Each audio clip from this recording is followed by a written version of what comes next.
我是黑竹，20岁，读大3，个性算稳重。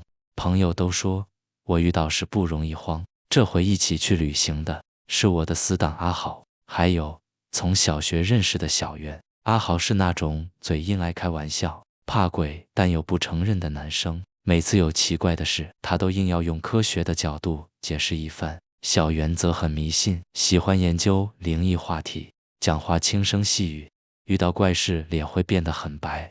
那年7月下旬，暑假刚开始，我们决定来一趟说走就走的旅行，选了台湾东部一个靠海的小镇。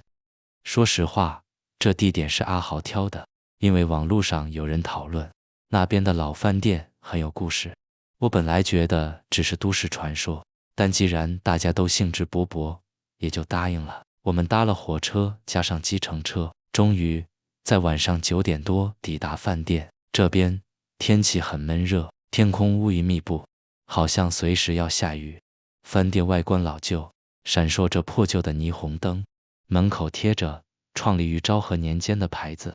进大厅时，柜台阿姨用一种打量外地人的眼神看我们，语气带点警告：你们订的404号房在5楼走廊最深的边间。他话刚说完，小袁就拉住我：真的要住这间吗？404这数字很不吉利耶，而且网络上说这间房好像有问题。阿豪大笑着说：网络怪谈了，你也信？鬼故事都是唬人的，等下如果真的遇到鬼，我请你们吃宵夜。我看小袁脸色不太对，安慰他：不用怕了，有我们在。我们3个人一边斗嘴，一边拖着行李往走廊里走。当我们走到404门口时，小云忽然停下来，低声说：等等，我们要敲门，这是禁忌。阿豪故意装鬼，叩叩叩，鬼来了。他学着电影里的声音敲了3下门，然后哈哈大笑。小袁被他吓得差点哭出来，我则拍拍他肩膀说：进去吧，反正都敲过了。其实我心里也有点不安，但硬是装镇定。进房后，一股潮湿的霉味扑鼻而来，冷气嗡嗡响，墙上贴着旧旧的防潮纸。最诡异的是，床头上方挂着一张泛黄的老照片，照片里是日治时期的女学生，表情模糊不清。最左边那个女生的脸被黑影遮住，这幅照片好怪哦。小袁盯着照片发呆，阿豪则在房里乱逛，看哪里有插座，冰箱有没有饮料。哇靠，这冰箱比我家还旧，里面只有1罐快过期的汽水液。他还拿出手机拍照打卡。老饭店探险都市传说，小袁却开始用手机搜寻404号房的传说，低声说：有人说这间房以前是女学生宿舍，有人自杀过，有人失踪，还有人半夜听到浴室有水声。阿豪故意装作不耐烦：好了啦，等等，我要洗澡，吓不到我的。我们吃完宵夜，各自洗完澡，准备休息。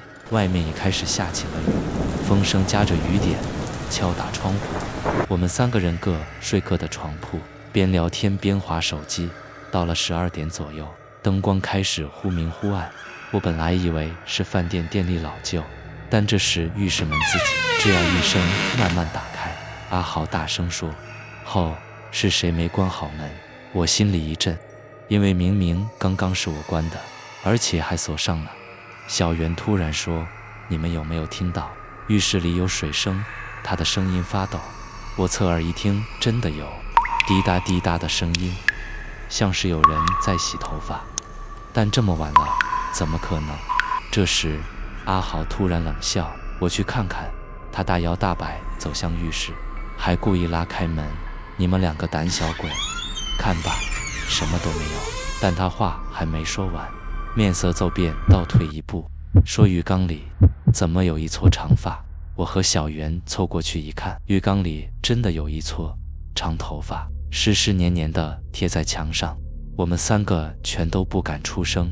那晚睡得极差，我迷迷糊糊听到有人对我说话：为什么不敲门？那声音细细的。我突然睁开双眼，发现天花板上有个黑影慢慢移动，他的头发垂下来。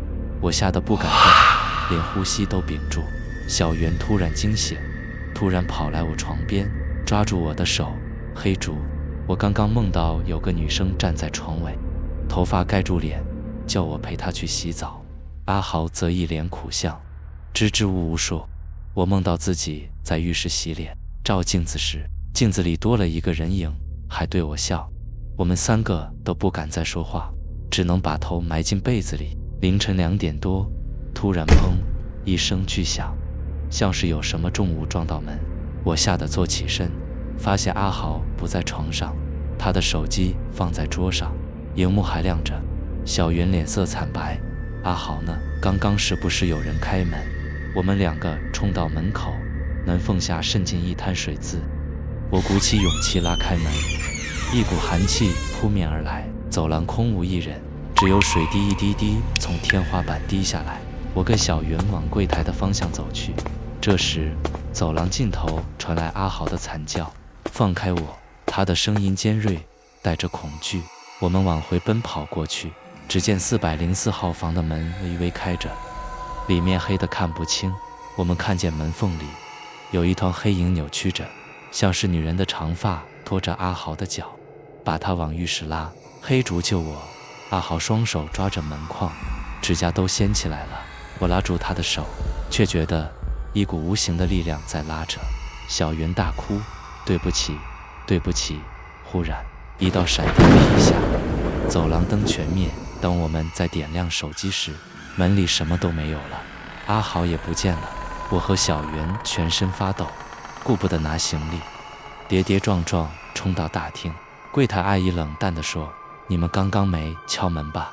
我们愣住了，她的语气忽然变得严肃。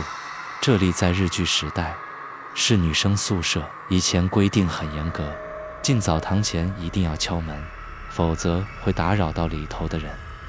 她顿了一下，压低声音，当年有个新来的女学生，就是没敲门闯进澡堂，里面另一个女生被吓到，脚下一滑，头撞上浴池边，没能救回来。从此以后，宿舍里常常出现奇怪的撞击声和水声，大家都说那是当年那场意外的重演。阿姨的语气充满警告，出事的那间就是现在的404号房。10几年来，没敲门就进去的人总会留下点什么，有人丢了东西，有人丢了朋友。我们颤抖着点头。小云已经快哭晕过去，我强忍着不安，拉着她离开饭店。结果噩梦才刚开始。那晚我们报警，警察搜查404号房，却什么都没找到。阿豪的家人四处打听，但全找不到他。唯一的线索是他的 IG 账号每隔几天会自动上传一张浴室照片，照片浴室镜子里总有一个长发女人背对镜头，有时还能看到阿豪的影子，在镜子里伸手求救。从那天起，我和小袁都开始出现异常，我高烧不退，常常做噩梦，梦里总回到那条潮湿的走廊，听见阿豪在黑暗里呼救。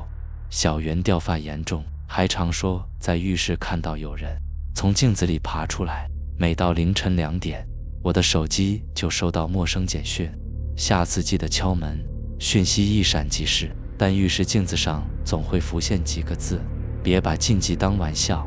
我开始调查这家饭店的历史，发现昭和年间这里曾是女学院宿舍。那场意外后，流传着不敲门就会出事的禁忌。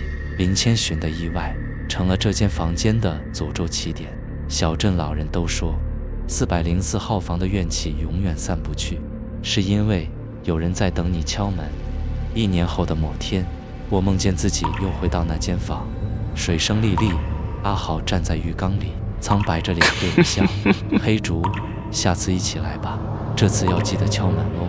我惊醒时全身冷汗。在那之后，只要住进陌生的旅馆，我都会下意识地敲3下门。我终于明白，有些禁忌不能不信。